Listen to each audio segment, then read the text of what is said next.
Lucas capítulo 9, a partir do versículo 28 até o verso 45. Cerca de 8 dias depois de proferidas estas palavras, tomando consigo a Pedro, João e Tiago, subiu ao monte com o propósito de orar. E aconteceu que enquanto ele, Jesus, orava, a aparência do seu rosto se transfigurou, e suas vestes resplandeceram de brancura. Eis que 2 varões falavam com ele, Moisés e Elias, os quais apareceram em glória e falavam da sua partida que ele estava para cumprir em Jerusalém. Pedro e seus companheiros achavam-se premidos de sono, mas conservando-se acordados, viram a sua glória e os 2 varões que com ele estavam. Ao se retirarem estes de Jesus, disse-lhe Pedro: Mestre, bom estarmos aqui. Então façamos 3 tendas, uma será tua, outra de Moisés e outra de Elias, não sabendo, porém, o que dizia. Enquanto assim falava, veio uma nuvem e os envolveu, e encheram-se de medo ao entrarem na nuvem. E dela veio uma voz dizendo: Este é o meu filho, o meu eleito, a ele ouvi. Depois daquela voz, achou-se Jesus sozinho. Eles calaram-se e naqueles dias a ninguém contaram coisa alguma do que tinham visto. No dia seguinte, ao descerem eles do monte, veio ao encontro de Jesus grande multidão. E eis que dentre a multidão surgiu um homem, dizendo em alta voz: Mestre, suplico-te que vejas meu filho, porque é o único. Um espírito se apodera dele. E de repente o menino grita e o espírito atira por terra, convulsiona-o até espumar, e dificilmente o deixa depois de o ter quebrantado. Roguei aos teus discípulos que o expelissem, mas eles não puderam. Respondeu Jesus: Ó geração incrédula e perversa, até quando estarei convosco e vos sofrerei? Traze o teu filho. Quando se ia aproximando, o demônio o atirou no chão e o convulsionou. Mas Jesus repreendeu o espírito imundo, curou o menino e o entregou a seu pai. E todos ficaram maravilhados ante a majestade de Deus. Como todos se maravilhassem de quanto Jesus fazia, disse aos seus discípulos: Fixai nos vossos ouvidos as seguintes palavras: O Filho do Homem está para ser entregue nas mãos dos homens. Eles, porém, não entendiam isto. Até aqui.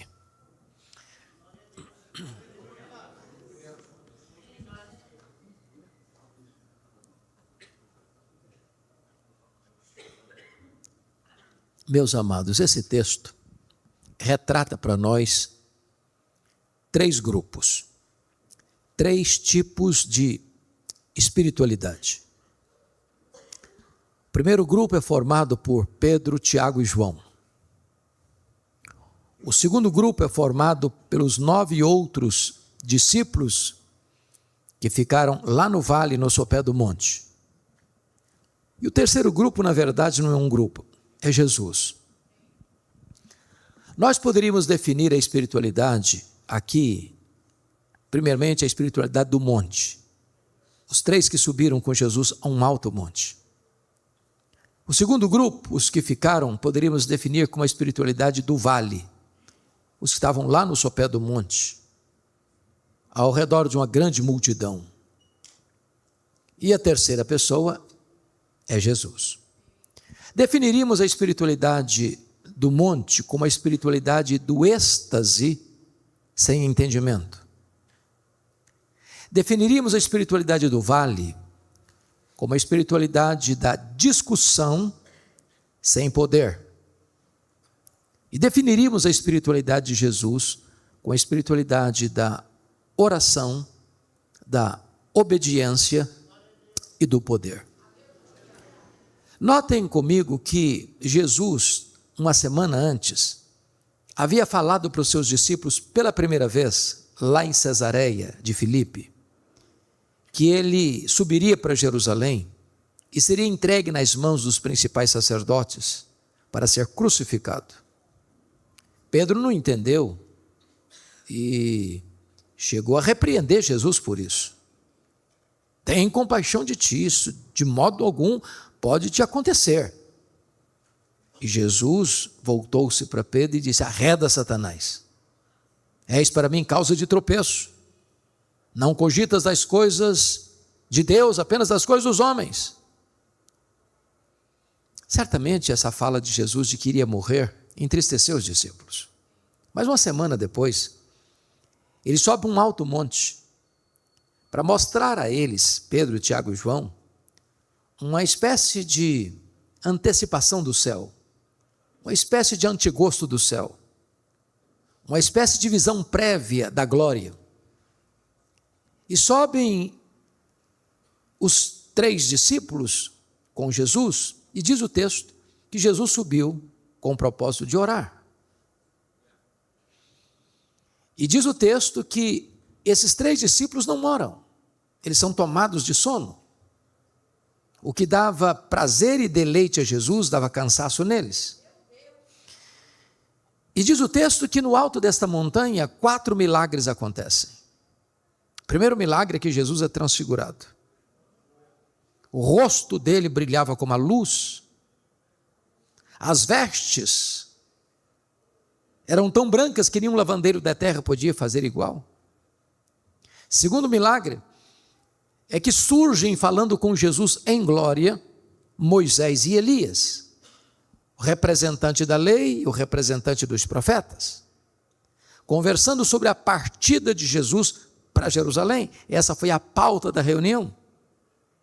Terceiro milagre, uma nuvem luminosa envelopa, engole, envolve os discípulos. E eles caem aterrorizados ao chão. Quarto milagre, de dentro da nuvem sai uma voz divina, celestial, do próprio Pai, dizendo: este é o meu filho eleito, a ele ouvi. Em outras palavras, esses discípulos estão pisando num terreno sobrenatural. Eles estão vivendo uma antecipação do céu. A glória de Deus desceu. Milagres extraordinários estão acontecendo diante dos seus olhos. Entretanto, embora havendo milagres, eles estão desprovidos de discernimento espiritual. Isso é importante porque nós vivemos uma geração que corre atrás de milagres, que busca avidamente milagres. E nós cremos em milagres. E nós oramos por milagres. Mas o milagre não é o evangelho. O milagre pode até abrir caminho para o evangelho, mas o milagre não é o evangelho. Nós vivemos uma geração que faz até propaganda de milagres que nunca aconteceram. Agora, o que é importante destacar é que, embora esses discípulos estejam vendo milagres de verdade, eles estão desprovidos de entendimento.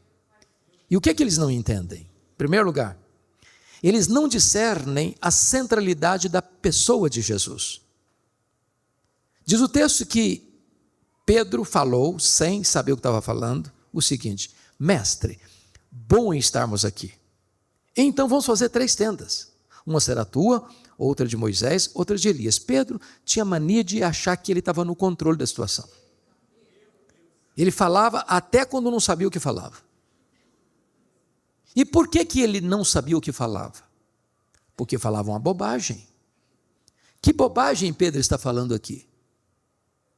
Ele está comparando e equiparando Jesus a Moisés e a Elias, ao representante da lei e ao representante dos profetas. Só que Jesus não é um grande homem entre os homens. Ele é o próprio Deus entre os homens. Ele é único, ele é incomparável, ele é absoluto. Segundo lugar, eles estão vendo milagres, mas não têm discernimento da missão de Jesus. Quando Jesus desceu desse monte e liberta aquele menino endemoniado, diz o texto que diante desse extraordinário milagre, está escrito no versículo 43, e todos, preste atenção no detalhe, e todos, não alguns, não a maioria, e todos ficaram maravilhados ante a majestade de Deus. E aí, prossegue o verso 43, como todos se maravilhassem do quanto Jesus fazia, disse a seus discípulos, verso 44, fixai nos vossos ouvidos as seguintes palavras, o Filho do Homem vai ser entregue nas mãos dos homens. O que Jesus está falando aqui? O que está ocorrendo aqui é o mesmo que ocorreu em João 6, quando Jesus multiplicou pães e peixes, a multidão queria fazer de Jesus um rei, um Messias político, um Messias terreno, um Messias panaceia para todos os males, um Messias que viria apenas dar comida para os famintos, dar pão para os famintos, curar os seus enfermos, libertar os seus cativos, e apenas isso. E naquela ocasião, diz a Bíblia que Jesus tira os discípulos dessa cena, compele-os a embarcar para o outro lado, enquanto ele fica despedindo as multidões, para que os discípulos não fossem tentados por essa agenda de um Jesus milagreiro e não do Jesus que caminha para a cruz. Notem vocês que a pauta da reunião de Elias e Moisés com Jesus, conforme o verso 31 do texto lido, foi sobre a partida de Jesus para Jerusalém. E essa palavra partida no grego é a palavra êxodos, de onde vem a nossa palavra portuguesa, êxodo. Em outras palavras, o que Moisés e Elias conversaram com Jesus foi sobre a sua morte na cruz, porque Jesus sobe com esse propósito, ele anunciou esse propósito, ele caminha para esse propósito. E o que Moisés e Elias estão falando com Jesus naquele monte é o seguinte, que a nossa libertação, porque o êxodo fala da libertação de Israel, e que a nossa libertação ocorreria na cruz. Foi na cruz que Jesus abriu as portas do nosso cativeiro, foi na cruz que ele rompeu os nossos grilhões, foi na cruz que ele esmagou a cabeça da serpente, foi na cruz que ele nos declarou verdadeiramente livres. Mas agora, mais uma vez, diante desse milagre de Jesus, todos estão maravilhados do quanto Deus faz por meio dele. E esta pauta volta outra vez. E quando Jesus percebe que os discípulos estão sendo tentados, seduzidos por esta agenda de um Messias apenas político, de um Messias que resolve os problemas do aqui e do agora, imediatos, Jesus larga para lá a multidão e se volta para os discípulos. E diz o seguinte, fixai nos vossos ouvidos as seguintes palavras. Não pensem vocês que eu vou mudar minha agenda. Não pensem vocês que eu vou ficar apenas limitado à operação de milagres do aqui e do agora. Entenda uma coisa, eu desci do céu para uma missão, e é para essa missão que eu vou caminhar, e é para a cruz que eu vou. Entendam isso, o Filho do Homem vai ser entregue nas mãos dos homens. Essa é a minha missão.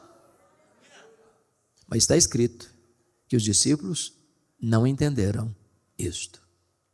Vendo milagres, mas não compreendendo quem é Jesus e não compreendendo qual é a missão de Jesus. Terceiro lugar, eles estão vendo milagres, mas eles não discernem a centralidade da missão deles. Meus irmãos, a principal missão nossa não é nem fazer a obra de Deus, mas é adorar o Deus da obra. O Deus da obra é mais importante do que a obra de Deus. O fim principal do homem é glorificar a Deus e gozá-lo para sempre. De tal maneira que quando eles têm esta revelação da nuvem luminosa os envolvendo, a voz do céu proclamando: este é o meu filho, o meu eleito. A ele ouvi, eles caíram de bruço, tomados de pavor. E aqui há 2 pontos dignos de destaque. Há 2 extremos perigosos. O primeiro é esta adoração ou relação com Deus de medo. De medo. É claro que nós devemos ter temor de Deus. Eu, pessoalmente, tenho um pouco de dificuldade em entender pessoas que se relacionam com Deus assim, com muita intimidade nas palavras, quase que como se Deus fosse um amiguinho, um coleguinha. Alguns cânticos parece que Deus, que Jesus é até um namoradinho, que a gente tem assim, nos afagos. E quando eu vejo a Bíblia, os homens de Deus se dirigindo ao Senhor, Deus grande, santo e temível, eu começo a ficar preocupado com isso. Mas nós não devemos ter uma espiritualidade de medo de Deus. Embora Deus é santo, santo, santo, até os serafins cobrem o rosto diante da sua majestade, mas em vez de você correr de Deus, você deve correr para Deus. Ele é seu Pai, Ele ama você, Ele acolhe você, Ele perdoa você, Ele restaura você, Ele está pronto a abraçar você. Então esse é um extremo, a espiritualidade do medo de Deus. O outro extremo, irmãos, é a espiritualidade da falta de reverência na presença de Deus. Falta de reverência na postura, nas atitudes, nas palavras. Eles estão vendo milagres, mas eles não discernem a centralidade da pessoa de Jesus, da missão de Jesus e da missão deles. Mas vamos ver agora o outro grupo. 9 discípulos ficaram no sopé do monte. E nós vamos ler lá em Marcos 9, que é o texto paralelo, que enquanto eles estão lá, os escribas começam a discutir com eles. A Bíblia não diz sobre o que discutiram. Mas, na medida que eles estão discutindo com os escribas, os doutores da lei, que eram opositores de Jesus, a multidão vai se juntando. E no meio da multidão surge um pai aflito, com um problema urgente, com um filho único, endemoniado, tomado por uma casta de demônios, espírito mudo e surdo, espírito imundo, que pega esse menino e joga na terra, pega esse menino e joga na água, pega esse menino e joga no fogo, o menino cai, rilha os dentes, espuma, e o demônio dificilmente deixa o menino sem antes quebrá-lo todo, machucá-lo todo, feri-lo todo. E quando esse pai percebe que os discípulos de Jesus estão no território, estão por ali, parece que um lampejo de esperança acendeu em sua alma, e ele corre para pedir socorro. E pede aos discípulos de Jesus para curar o menino, para libertar o menino. E diz a Bíblia que eles não puderam. O que eles estavam fazendo? Discutindo com os escribas. Então a espiritualidade do vale é a espiritualidade da discussão sem poder.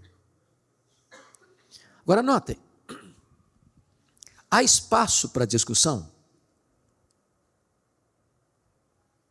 Claro que há. Nós pastores que passamos um dia por um seminário, por um treinamento, tivemos uma matéria chamada de apologética, onde você defende a sua fé, você dá razão da sua fé, você não crê cegamente, você tem luz na mente, você tem compreensão da verdade, você dá razão da esperança que há em você. Agora, nós temos que tomar muito cuidado, porque às vezes as pessoas gastam mais tempo discutindo a obra do que fazendo a obra. Eu gosto muito de uma fala do Spurgeon, quando ele diz o seguinte: o evangelho não precisa tanto de defesa, o evangelho precisa de proclamação. Ele diz, o evangelho é como um leão. Você não precisa defender um leão, basta soltá-lo. Agora, preste atenção que Às vezes eu conheço casos, tantos de vocês também, de igrejas que se reúnem domingo após domingo, e é bom reunir domingo após domingo, de igrejas que estudam escola bíblica dominical, e eu acho maravilhoso estudar em escola bíblica dominical, e reúnem domingo após domingo, mês após mês, ano após ano, década após década, estudam e tornam a estudar, estudam de novo, tornam a estudar, estudam de novo, tornam a estudar, e discutem, tornam a discutir, aquecem, mas nunca entram em campo. Nunca atravessa a rua para falar de Jesus para o vizinho. Às vezes, meus irmãos, é artimanha do inimigo tirar-nos do foco para discutirmos, em vez de fazermos a obra. Por exemplo, quando você vê Davi, o seu irmão Eliabe começa a discutir com ele. E Davi percebeu o perigo e deixou Eliabe para lá, porque estava tirando o foco. O foco do Davi era vencer o gigante e não discutir com o irmão. Quando você vê Neemias reconstruindo os muros de Jerusalém, os inimigos tentaram todas as estratégias para paralisar a obra. Então deram uma cartada final: vamos sentar, vamos bater um papo, vamos sentar da mesa, vamos discutir. Neemias: não, eu estou fazendo uma grande obra, não tem tempo para descer não, não tem tempo para conversar não, agora é fazer a obra. Notem que os discípulos não estão orando, eles não estão jejuando, eles não estão crendo, estão discutindo, e eles estão sem poder. E enquanto os discípulos discutem sem poder, o diabo age. Ele não dorme, ele não tira férias. Ele está rodeando a terra e passeando por ela. Está buscando uma brecha. Enquanto os discípulos estão discutindo. Enquanto os discípulos estão discutindo, o diabo age com crueldade. Porque esse menino endemoniado é filho único. E a maneira como ele trata esse menino é cruel. Eu fico imaginando esse menino brincando com os colegas. E daqui a pouquinho o demônio entra nele, ele sai desesperado e cai no fogo. E tem que correr alguém lá e tirá-lo, chamuscado, com queimaduras. Esse menino brincando com os coleguinhas, e de repente o demônio entra nele, ele sai correndo e se afoga, e alguém tem que pular na água para tirá-lo. Ele é jogado em terra e sai todo machucado, rilhando os dentes, espumando, e o demônio dificilmente o deixa antes de quebrá-lo. Não tem paz nessa casa, não tem sossego nesse lar. Enquanto os discípulos discutem, o demônio age na vida de uma criança. Porque quando esse pai chegou a Jesus, Jesus perguntou para o pai assim: desde quando esse menino está assim? Qual foi a resposta? Desde a sua infância. E a palavra no grego lá é brefos. E brefos descreve desde a vida intrauterina até a primeira infância. Você já imaginou o que uma mãe sentir uma gravidez estranha? Você já imaginou o que é um bebê com atitudes esquisitas? Você já imaginou o sofrimento desse pai ou dessa mãe, que não está no texto, diante de um quadro desse? Agora vamos voltar um pouquinho para cá, para a nossa cultura. Vocês têm alguma dúvida de que hoje há uma mente maligna por trás dos desenhos, dos programas infantis, da literatura? Essa semana saiu nas mídias de um livro didático patrocinado pelo governo, onde o enredo da história é o pai propondo o casamento para a filha. Dizendo: você pode casar comigo, não vamos fazer da sua mãe a serviçal da casa. E a filha rejeita a proposta. E o pai oprime a menina. E depois o pai resolve dar a filha para casar com outra e a menina comete suicídio. E eu pergunto, o que tem de infantil nisso? Aonde se quer levar isso? A que se propõe isso?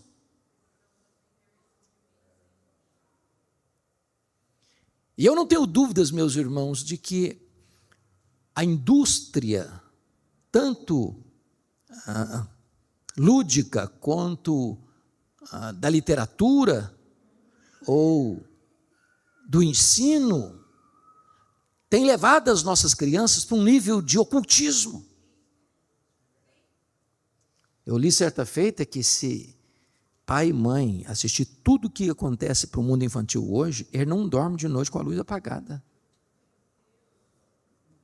Não combina com a mente infantil. Há um ataque às crianças. Deliberada, proposital. Para capturar a mente delas. Eu estava pregando uma determinada nação, e eu não vou citar a nação e nem a cidade, mas logo que eu cheguei, uma mãe me procurou, angustiada, e disse, pastor, meu filho, 5 anos, primeiro dia que eu fui à escola, primeiro dia, o professor o chamou e disse, você é que decide se você quer ser homem ou menina, menino ou menina, a decisão é sua. Primeiro dia de aula. Eu não tenho dúvidas, irmãos, de que nós precisamos de uma grande cruzada em defesa das crianças, na nossa família, na nossa igreja, na nossa nação.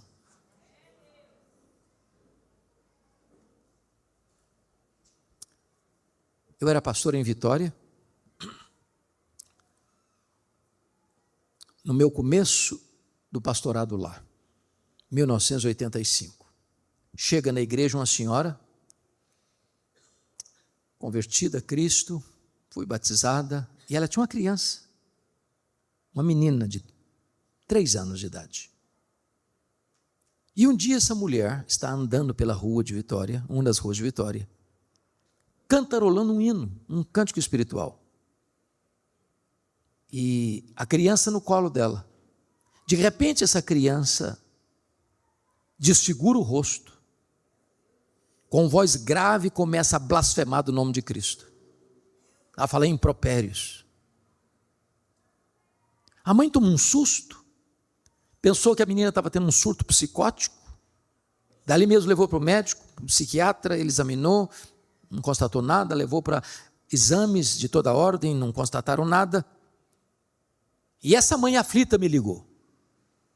E eu disse, traz a sua filha aqui na igreja. Pastor Rafael, eu estava sentado atrás da mesa, ela sentada aqui na frente, com a criança no colo.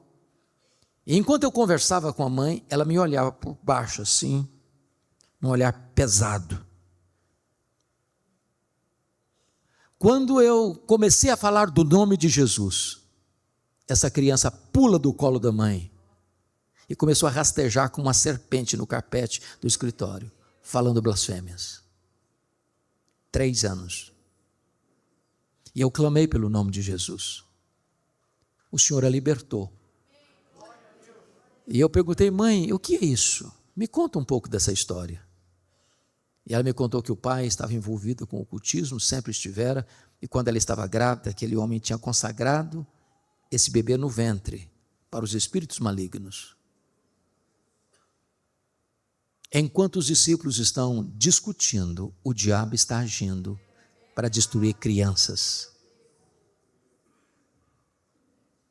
Bom, mas hoje eu não quero agora focar nem na espiritualidade do monte, do êxtase sem entendimento, nem na espiritualidade do vale, da discussão sem poder. Eu queria focar com vocês, de forma breve agora, sobre a espiritualidade de Jesus. Ele é o modelo. E a primeira coisa que tem na espiritualidade de Jesus, que é a espiritualidade da oração. Ele subiu o monte para orar. Os discípulos estão cansados, os discípulos estão tomados de sono, os discípulos estão cochilando, mas Jesus está orando. Jesus tinha tempo no ministério dele que não tinha prazo para comer, mas ele nunca deixou de ter prazo para orar. As demandas do ministério às vezes eram tamanhas que as multidões vinham aos borbotões ao encontro de Jesus, e ele deixava as multidões, se retirava para lugares ermos para orar. Deus é prioridade. Porque Jesus orou, diz a Bíblia, as suas vestes resplandeceram de brancura, como a luz, seu rosto brilhou como astro, como o sol. Quando você ora, a Shekinah de Deus desce. Quando você ora, as vestes são tangidas pela glória, o corpo é tocado pela glória de Deus.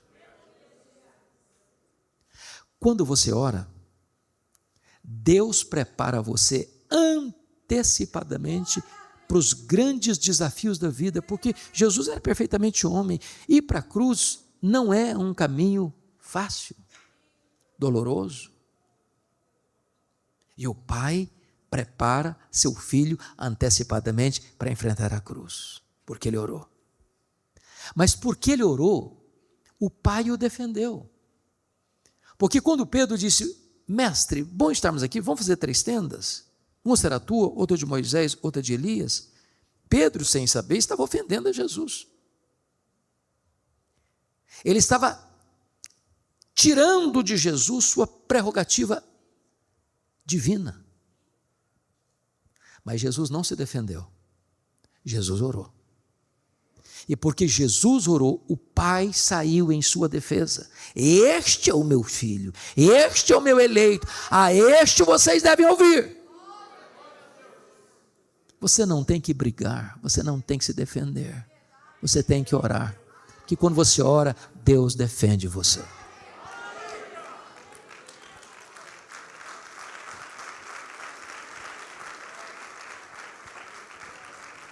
Mas a segunda espiritualidade de Jesus, irmãos, é a obediência. Vejam comigo que no verso 31 do texto lido, a pauta da reunião de Moisés e Elias com Jesus era sobre a partida para Jerusalém. E significa que tanto a lei quanto os profetas apontavam para a cruz. A cruz não é um acidente de percurso, como a ressurreição não é uma surpresa. Diz a Bíblia que ele morreu pelos nossos pecados, segundo as Escrituras, foi sepultado e ressuscitou segundo as Escrituras. Ou seja, não há choque nem conflito entre o Antigo Testamento e o Novo Testamento. O Antigo Testamento é uma preparação para a chegada do Novo, apontando para Cristo. Então, quando Jesus discute ali com Moisés e Elias, e conversa com Moisés e Elias sobre a partida para Jerusalém, que era a partida para ir para a cruz, ao descer do monte, a pergunta é: qual é a postura de Jesus em relação a esta agenda? Fugir dela? Contorná-la? Vamos ver a resposta? A primeira resposta está aí no versículo 44. Quando Jesus diz para os seus discípulos assim: olha, fixai nos vossos ouvidos as seguintes palavras: o Filho do Homem vai ser entregue nas mãos dos homens. E ser entregue nas mãos dos homens é ser preso, ser julgado, ser condenado, ser crucificado. Então ele tem consciência de que a obediência é absolutamente necessária para cumprir um plano eterno do Pai. O Cordeiro morreu, diz Apocalipse 13, desde a fundação do mundo. Na mente de Deus, a cruz já estava incrustada antes que o mundo fosse criado.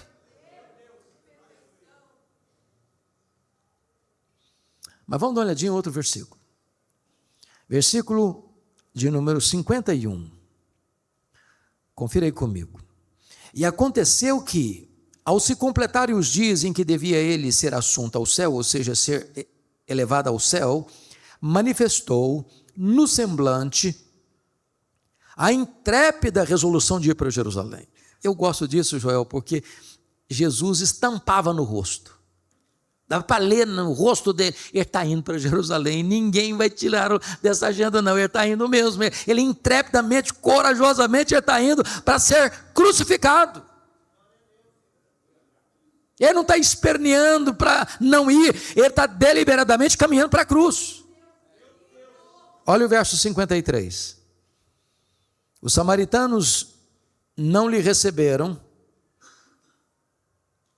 porque o aspecto dele, de Jesus, era de quem decisivamente ia para Jerusalém. Obediência. Irretocável. Ainda que o caminho da obediência passasse pela cruz. Cristianismo, irmãos, é obediência. É obediência. Oração, obediência. Mas o terceiro pilar da espiritualidade de Jesus nesse texto é poder. Poder. O que foi destacado nos discípulos é: eles não puderam. E quando diz eles não puderam, está dizendo eles estão desprovidos de quê? De poder. E por que eles estão desprovidos de poder? Jesus disse para eles, quando perguntaram lá em casa: Jesus, conta para nós, por que nós não podemos? Porque nós já tivemos situações que nós tivemos vitória. Lembram lá dos 70 que foram enviados? Eles voltaram todos felizes. Olha, Senhor, até os demônios se nos submetem. Por que não agora, Senhor? Onde está o nosso ponto fraco aqui? Por que nós fracassamos? Por que não conseguimos? O que aconteceu de diferente? E Jesus respondeu assim: esta casta só sai com oração e jejum. Vocês não puderam porque vocês não creram.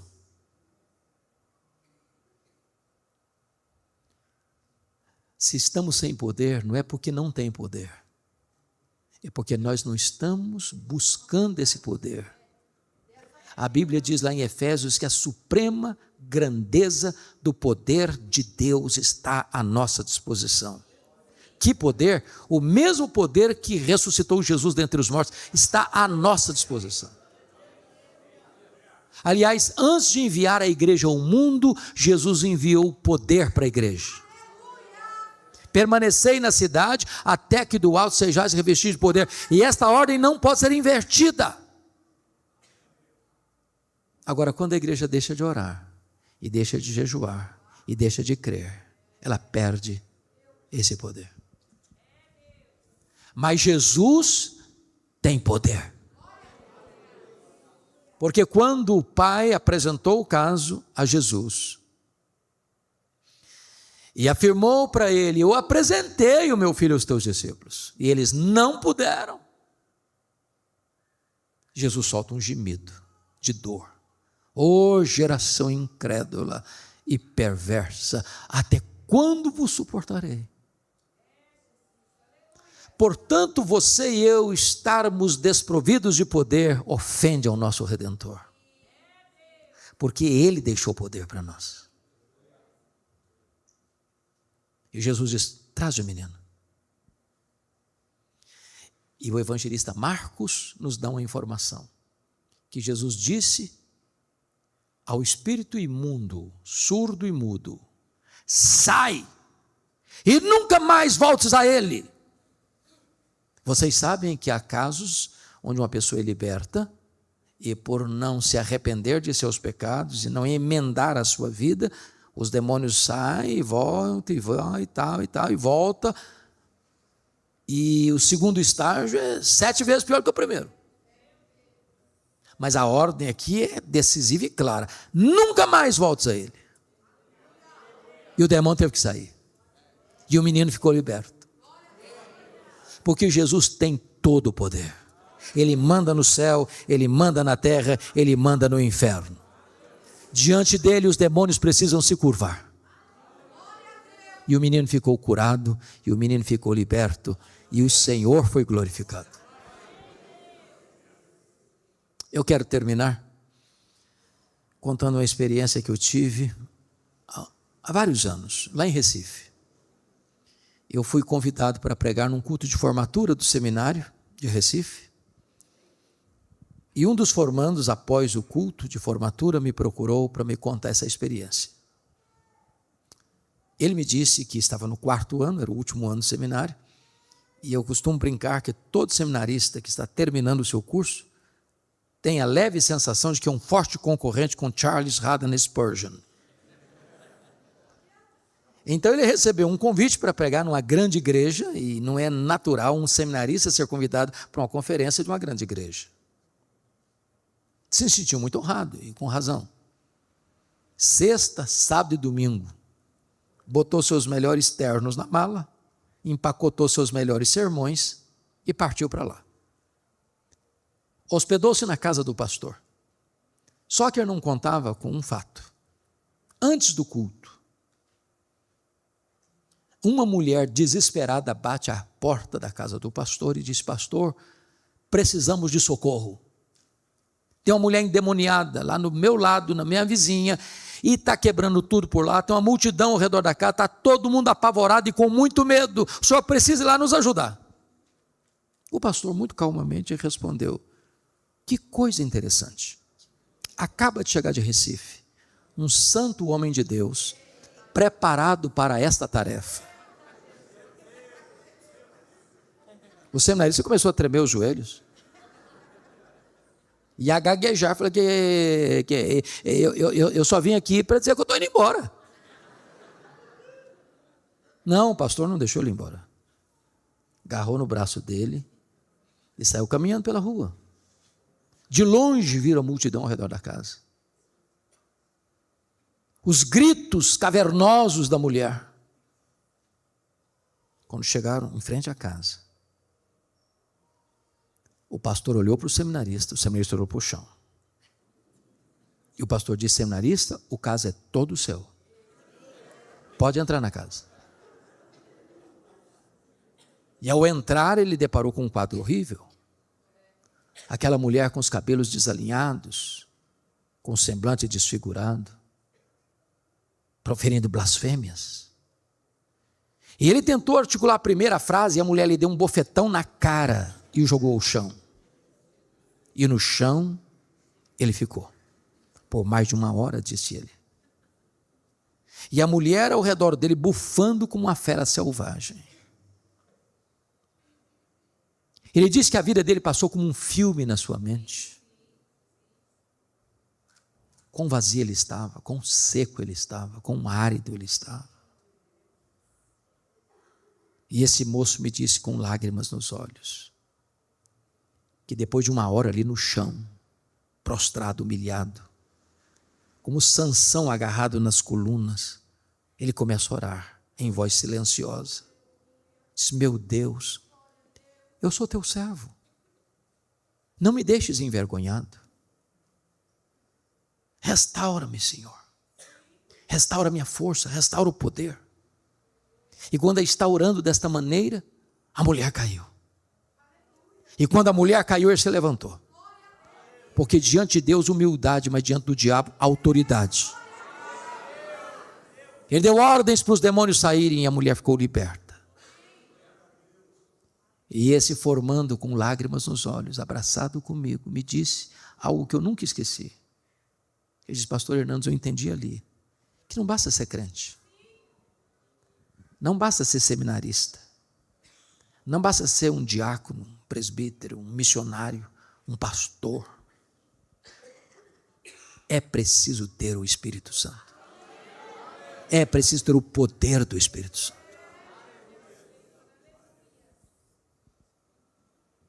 Que nesta noite nós não sejamos como Pedro, Tiago e João.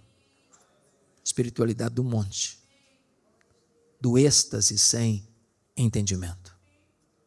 Que nesta noite nós não sejamos como os 9 que ficaram no sopé do monte, a espiritualidade do vale, da discussão sem poder.